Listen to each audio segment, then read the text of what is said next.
Assalamualaikum warahmatullahi wabarakatuh. Perkenalkan, nama saya Yulianti Dewi dari kelas 6A PGSD Universitas Muhammadiyah Tangerang. Di sini saya ingin memaparkan PowerPoint tentang peningkatan hasil belajar PKN melalui metode informasi search pada siswa kelas 4 SD Negeri Karangtengah 3, Kota Tangerang, untuk memenuhi mata kuliah PTK, dosen pengampu Mawardi, SSI, MPD.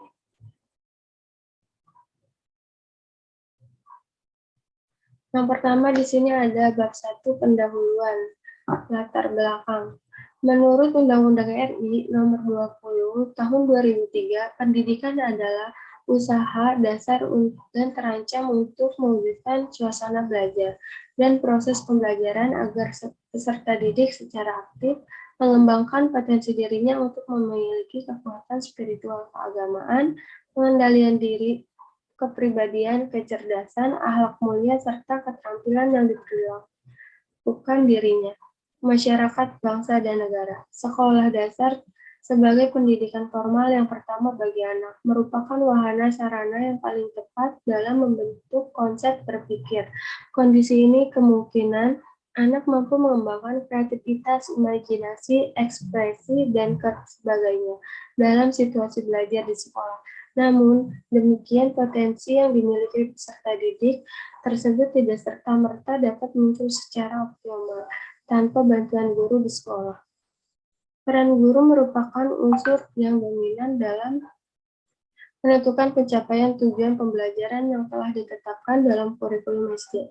Diharapkan proses kegiatan belajar mengajar yang dilaksanakan guru kepada siswa menjadi pembelajaran yang bermakna bagi siswa dan merupakan salah satu bagian penting dalam mengupayakan mencerdaskan kehidupan bangsa dan meningkatkan sumber daya manusia. Selanjutnya, proses pembelajaran di dalam kelas diarahkan hanya kepada kemampuan siswa untuk menghafal informasi. Otak siswa dipaksa untuk mengingat dan menimbun berbagai informasi tanpa dituntut untuk memahami informasi yang diinginkannya. Itu dengan menghubungkan dalam kehidupan sehari-hari. Mata pelajaran PKN merupakan mata pelajaran yang memfokuskan pada pembentukan warga negara yang memahami dan mampu melaksanakan hak-hak dan kewajiban untuk menjadi warga negara Indonesia yang cerdas, terampil, dan berkarakter, yang diamankan oleh Pancasila dan Undang-Undang Dasar 1945. Selanjutnya ada tujuan penelitian. Tujuan penelitian ini terbagi menjadi dua. Yang pertama, menerapkan metode informasi search pada masa pelajaran PKN materi globalisasi di kelas 4 SD Negeri Karangtengah 3, Kota Tangerang. Dan yang kedua, meningkatkan hasil belajar PKN di kelas 4 SD Negeri Karangtengah 3, Kota Tangerang melalui metode informasi search. Berikutnya ada bab 2, landasan teori dan kerangka berpikir. Landasan teori atau tinjauan hasil belajar PKN. Belajar pada hakikatnya adalah perubahan yang terjadi di dalam proses di dalam diri seseorang setelah melakukan aktivitas tertentu menurut Siregar dan Nara. 2010 mengartikan belajar adalah suatu aktivitas mental psikis yang berlangsung dalam interaksi lingkungannya yang menghasilkan perubahan yang bersifat relatif konstan. Berdasarkan pendapat para ahli yang dimaksud, dengan perubahan di sini adalah seseorang dikatakan telah belajar kalau sudah terdapat perubahan tingkah laku dalam dirinya yang tertuju untuk memperoleh sesuatu yang lebih baik dari sebelumnya. Dengan demikian, belajar menurut pandangan ini, seseorang dianggap telah belajar jika dapat menunjukkan perubahan perilaku. Sedangkan belajar menurut konstruktivisme adalah suatu proses pembentukan pengetahuan. Pembentukan ini harus dilakukan oleh siswa. Maka siswa harus aktif berpikir, menyusun konsep, dan memberi makna sesuai yang dipelajari. Selanjutnya, hasil belajar. Hasil belajar pada hakikatnya merupakan perubahan tingkah laku siswa setelah melalui proses belajar mengajar. Tingkah laku sebagai hasil belajar dalam pengertian luas mencakup bidang kognitif, afektif, dan psikomotorik. Menurut Sujana 2009, hasil belajar adalah kemampuan-kemampuan yang dimiliki siswa setelah menerima pengalaman belajar. Dengan demikian, hasil belajar digunakan untuk melihat sejauh mana tujuan-tujuan pembelajaran telah dapat dicapai atau dikuasai oleh siswa setelah mereka menempuh pengalaman belajar. Proses belajar mengajar. Selanjutnya ada 6 aspek ranah kognitif menurut taksonomi Bloom melalui jenjang terendah sampai jenjang paling tinggi. Yang pertama ada pengetahuan C1, kemampuan seseorang untuk meningkatkan atau mengulang kembali materi pembelajaran sebelumnya.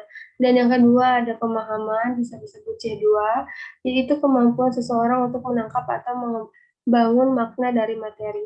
Dan selanjutnya ada aplikasi, bisa disebut juga C3, kemampuan seseorang untuk menggunakan bahan ajar atau untuk menerapkan materi dalam situasi baru.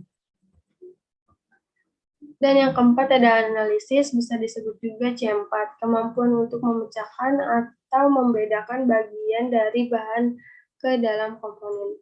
Dan yang kelima ada C5, yaitu evaluasi, yaitu kemampuan seseorang untuk menilai, memeriksa, dan bahkan mengkritik nilai bahan untuk tujuan tertentu.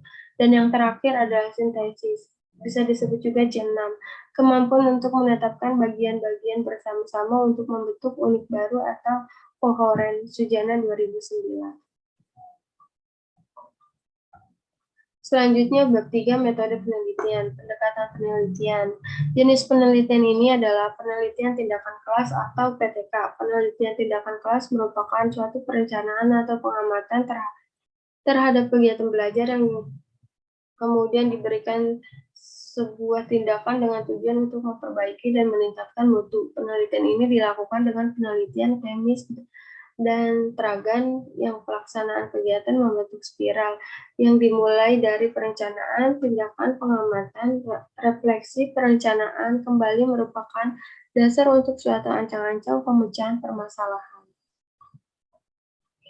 Berikutnya ada teknik pengumpulan data. Teknik pengumpulan data ini terbagi menjadi 4. Yang pertama ada tes. Tes kemampuan hasil belajar siswa diambil dari hasil belajar. Belajar itu merupakan berupa tes pilihan ganda atau PG. Dan yang kedua observasi. Observasi ini teknik ini dilakukan dengan mengandalkan pengamatan langsung dengan objek penelitian. Dan yang ketiga ada dokumentasi untuk mengumpulkan data-data yang dibutuhkan dalam penelitian. Dan yang terakhir ada catatan lapangan. Catatan lapangan itu yaitu salah satu dokumentasi yang dapat membantu guru dalam merefleksikan kegiatan. Selanjutnya ada teknik analisis data. Teknik ini bertujuan untuk memperoleh bukti kepastian apakah terjadi perubahan peningkatan dan atau perubahan sebagainya. Yang diharapkan teknik analisis data dalam penelitian ini dinanti oleh berdasarkan analisis kualitatif atau kuantitatif.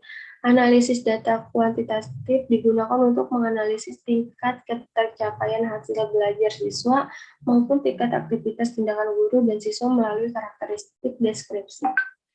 Selanjutnya, sedangkan teknik analisis kualitatif dilakukan melalui tahapan menyeleksi, menyederhanakan, mengklarifikasi, memfokuskan, mengorganisasikan, atau mengaitkan gejala secara sistematis dan logis, membuat abstraksi atas kesimpulan makna hasil analisis. Itulah presentasi dari saya, kurang lebihnya mohon maaf. Wassalamualaikum warahmatullahi wabarakatuh.